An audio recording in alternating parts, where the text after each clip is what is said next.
morning. Thanks for joining me in the shop today. Well, I just got off the phone with FedEx. I've been trying to make this video for about the last hour. Apparently the Rode wireless mic system that I just ordered from B&H got lost in shipping, so dealing with that this morning. Anyway, as you can tell, I'm feeling a little under the weather, but we're gonna get this done. Today I'm just going to do a real simple little project. I've got this old cutting board here, the beast. Man, this thing is 15 by 15. It's just too big for my counter, plus it's old and it needs to be redone. I got this out of my father's house when he passed away. You know, I'm not 100% sure, but I want to say this is made out of maple. Pretty positive it's all maple. It's an edge grain cutting board. So basically all I'm going to do is I'm going to take it down to, instead of a 15 by 15, I'm going to take it down to about a 12 by 15. I'm going to round over the edge a little bit. I'm going to take and use my CNC to cut a juice groove in it. I'm assuming that that's what they call that, is a juice groove. And I'm going to put some rubber feet on it so it doesn't sit flat on the countertop and trap moisture underneath. I thought about maybe doing an inlay,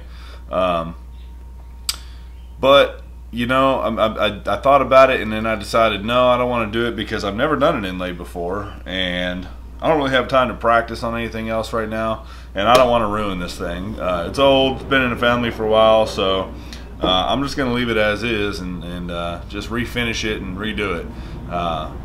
Save the inlay for another day. Anyway, so this is going to be real quick and simple. Let's get to it.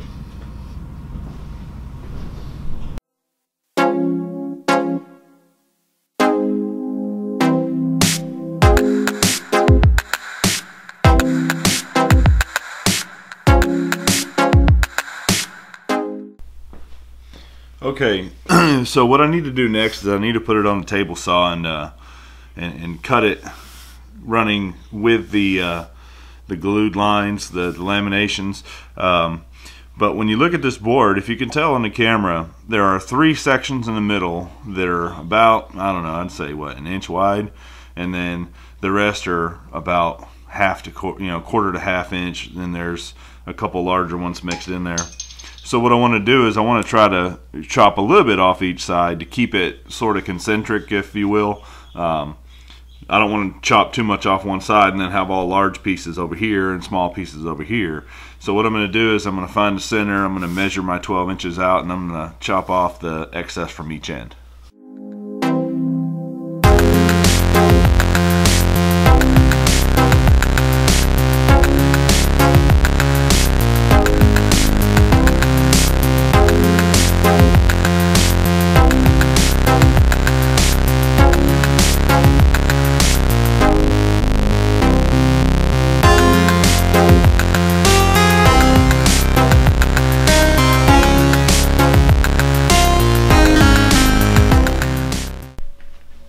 Okay, so after squaring up all the sides, we've got a total dimensions of 12 inches wide by 14 3/4 long, so a little less than the 15 inches I wanted, but in order to get the ends nice and straight, we had to sacrifice a little bit.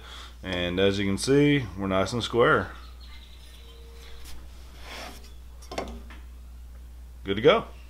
So what we're going to do now is we're going to run this thing through the planer on both sides a couple times just to smooth out the top and bottom. Don't want to really get rid of much of the thickness, and then we're going to throw it on the CNC and cut our groove in there.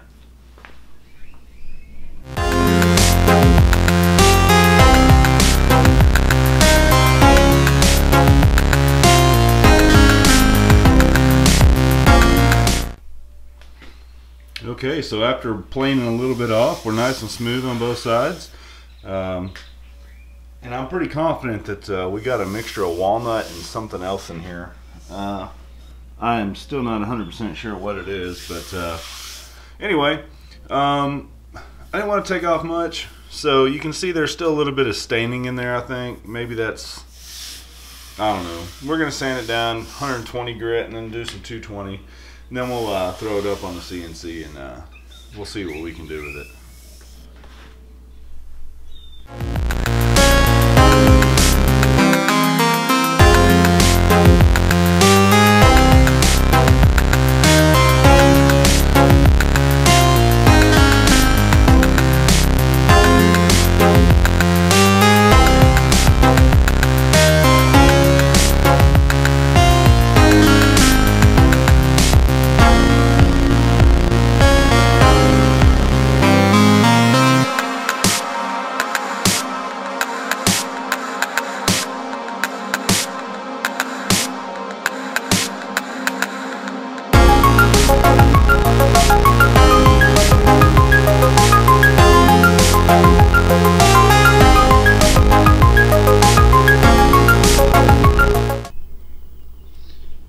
we got this groove cut in it. You know, it might have been a little deeper than I really wanted, but that's okay.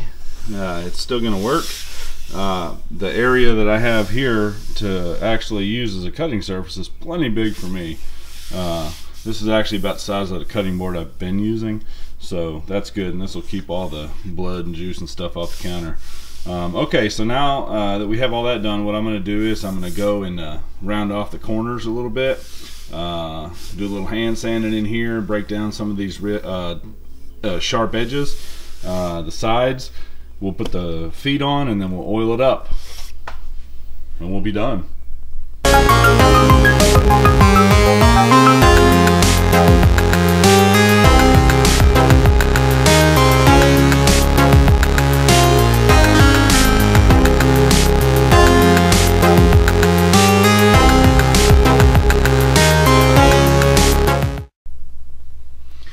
Okay, now that we've got this thing completely sanded down, smoothed down to 220, we're going to go ahead and put on these little rubber feet. I got these from Home Depot.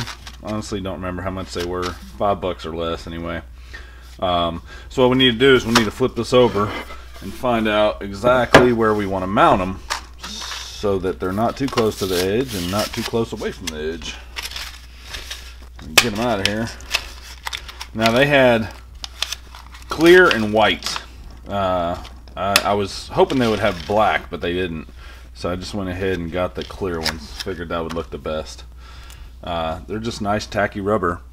So what I'm doing here is I'm just trying to figure out the layout of where I want them so that I know how to mark my holes. And I think I want them right about there. So it looks like we're gonna do right about there. Excellent. So we'll just take and find our pencil somewhere. Yeah, here it is on the floor. We'll be right back. I gotta go sharpen it. Okay, sorry about that. I'm back. Alright, let's get this thing marked.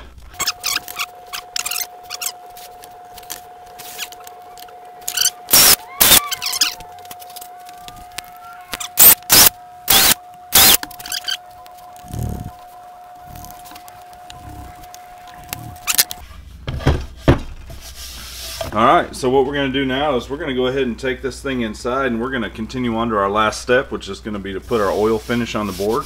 We're going to do that inside. It's a little bit warmer in there. So let's get to it. Okay, so here we are. Now I've got two options. I've got a cutting board oil, which is essentially just a mineral oil that's food grade. And then I've got a mixture of mineral oil, beeswax, and carnauba. I didn't know which one to use, so I just grabbed both. But what I'm going to use today is just the mineral oil, and then maybe at a later date I'll try adding some of this and see what it does to it. Everything I've read online kind of sort of indicates that mineral oil may be a little better to use than wax if you don't want to build up on it. I'm not really sure, so we're just going to go with the mineral oil. So what we need is we need to take us a nice clean cotton cloth.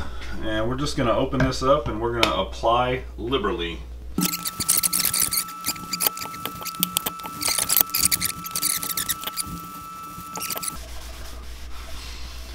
Alright, well, I'm going to go ahead and apply a few more coats as the instructions say.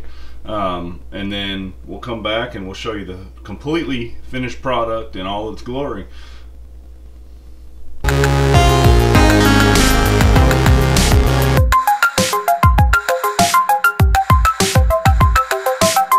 Alright guys, that's going to be it for today.